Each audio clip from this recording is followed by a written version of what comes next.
Hello everyone. Darshan and Kali Venkat இணைஞ்சு நடிச்சிருக்கக்கூடிய திரைப்படம் தான் ஹவுஸ்மேட்ஸ். அந்த படத்தோட ரிவ்யூ தான் இப்போ நம்ம பார்க்க போகிறோம். மிடில் கிளாஸ் பசங்களுக்கெல்லாம் சொந்தமாக ஒரு வீடு வாங்கணுங்கிறது எவ்வளோ பெரிய கனவு தெரியுமா? சிவகார்த்திகேயன் தான் இந்த படத்தை வந்து ப்ரெசென்ட் பண்ணியிருக்காரு. அவர் ப்ரொடியூஸ் பண்ணல, பட் அவருடைய பேனரில் இந்த திரைப்படம் வந்து ரிலீஸ் ஆகுதுங்க. இது ஒரு ஸ்பெஷலான விஷயம் தான். ஏன்னா சிவகார்த்திகேயன் வந்து ஒரு படத்தை ப்ரெசென்ட் பண்ணுறாரு அப்படின்னா கண்டிப்பாக அது வந்து கண்டென்ட் ஓரியன்டட் ஃபிலிம்ஸாக தான் இருக்கும் அப்படின்னு நம்ம நம்பலாம். அந்த வரிசையில் தான் இந்த ஹவுஸ்மேட்ஸ் இணைஞ்சிருக்கு.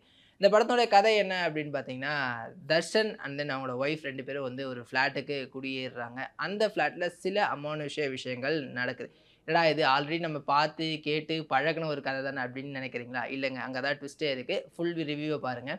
அண்ட் தென் இன்னொரு ஃப்ளாட்ல காளி வெங்கட் அண்ட் அவங்களோட ஃபேமிலி இருக்காங்க. அவங்களுக்கும் இதே மாரியான விஷயங்கள் சிமிலரா நடக்குது. சரி, இந்த 2 ஃப்ளாட்லயும் நடக்கக்கூடிய விஷயங்களுக்கு என்ன காரணம்? என்ன அமானுஷம் அங்க இருக்கு? அப்படின்றத சொல்ற ஒரு படம் தான் இந்த ஹவுஸ்மேட்ஸ்.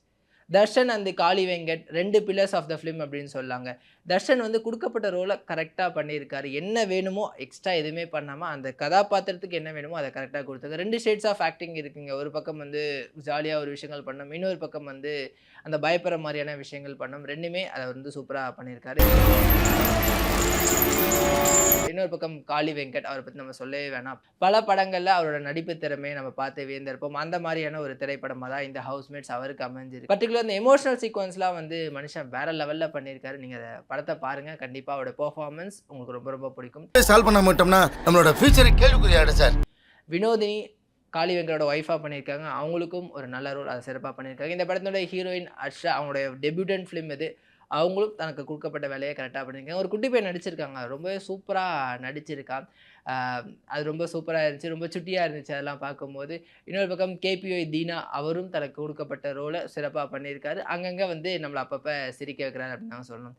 இந்த படத்தினுடைய பாசிட்டிவான விஷயங்கள நான் பார்க்குற ஒரு விஷயம் வந்து எடிட்டிங். இந்த படத்தினுடைய எடிட்டர் நிஷாருக்கு ஒரு பெரிய பாராட்டுக்கள குடுக்கணுங்க. ஏன்னா, இந்த படம் வந்து எங்கேயுமே நமக்கு பெருசா லேக் அடிக்கல. அப்படியே போது. கரெக்ட்டான கட்ஸ் வந்து வச்சிருக்காங்க. எந்த இடத்துல கட் பண்ணணும், எந்த இடத்துல இது அந்த ட்விஸ்ட்ட வந்து மெயின்டெயின் பண்ணிட்டு போறது அப்படின்றது ரொம்ப கஷ்டமான விஷயங்க. கடைசி வரைக்கும் அந்த சஸ்பென்ஸ உடைக்காம கொண்டு போறது தான் எடிட்டரோட சாமர்த்தியம். அத இந்த படத்துல ரொம்ப ரொம்ப சூப்பரா பண்ணியிருக்காரு. இந்த படத்தினுடைய சினிமாட்டோகிராஃபர் சதீஷ் மேக்ஸிமம் அந்த ஃப்ளாட்ஸ்ல தாங்க அந்த ஸ்டோரி நடக்குது. ஒரே இடமா இருந்தாலும் கூட, குறைந்தபட்ச இடமா இருந்தாலும் கூட, எங்கேயுமே நமக்கு அந்த லேக் தெரியல. டிஃப்ரெண்ட்டான ஒரு விஷுவல்ஸ காமிச்சிருக்காரு. இந்த பேய் வரக்கூடிய சீன்லாம் நம்ம ஆல்ரெடி பார்த்து பழகியிருந்தாலும் கூட, இந்த இடத்துல கொஞ்சம் இன்ட்ரஸ்டிங்கா அந்த விஷயங்கள காட்டியிருக்காரு. இந்த படத்தினுடைய மியூசிக் டைரக்டர் ராஜேஷ். பிஜிஎம்மா இருக்கட்டும், பாடல்களா இருக்கட்டும், எல்லாமே ரொம்ப ரொம்ப சூப்பரா இருக்கு. இந்த படத்தினுடைய இயக்குனர், அவருடைய முதல் திரைப்படம் ராஜவேல் ரொம்ப ரொம்ப சூப்பரா பண்ணியிருக்காருங்க. இது வந்து ஒரு ஹாலிவுட் படத்துலேருந்து எடுக்கப்பட்ட ஒரு கதையா இருந்தாலும் கூட, நம்ம தமிழ் ஆடியன்ஸ்க்கு ஏத்த மாரியான விஷயங்கள சேர்த்து ரொம்ப ரொம்ப சூப்பரா குடுத்திருக்காரு. இது வந்து சயன்ஸ் ஃபிக்ஷனா, இல்ல வந்து ஹாரரா அப்டின்லாம் குழம்ப வேணாம். நீங்க படம் பார்த்தீங்கன்னா, உங்களுக்கு சூப்பரான ஒரு ஸ்க்ரீன் பிளேவ குடுத்திருக்காரு. இன்டர்மிஷன்லயே இந்த ட்விஸ்ட்ட உடைச்சுருவாங்க என்ன அப்டின்ட்டு. இத தாண்டி எப்புட்றா படத்த கொண்டு போறாங்க அப்டின்னு நம்ம பார்த்தோம்னா, கண்டிப்பா வந்து உங்களுக்கு வந்து போரே அடிக்காது. அந்த மாரியான ஒரு ஸ்க்ரீன் பிளே தான் செகண்ட் ஹாஃப்ல ரொம்ப சூப்பரா குடுத்திருக்காங்க.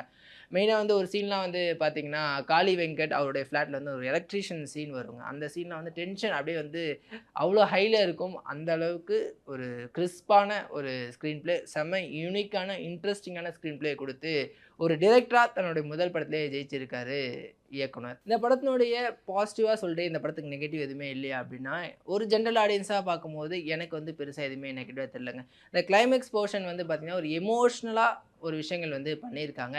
அது மேக்ஸிமம் நம்பர் ஆஃப் பீப்பிள்ஸ்க்கு வந்து கனெக்ட் ஆகும். பட் ஒரு சிலருக்கு அது கனெக்ட் ஆகுமா அப்படின்றது டவுட். உங்களுக்கு அந்த கிளைமாக்ஸ் கனெக்ட் ஆச்சு அப்படின்னா, கண்டிப்பா இந்த திரைப்படம் உங்களுக்கு ஒரு சூப்பரான திரைப்படமாவே அமையும். மற்றொரு வீடியோ உங்களை சந்திக்கும் வரை உங்களிடம் விடைபெறுவது உங்கள் நவீன். Thank you.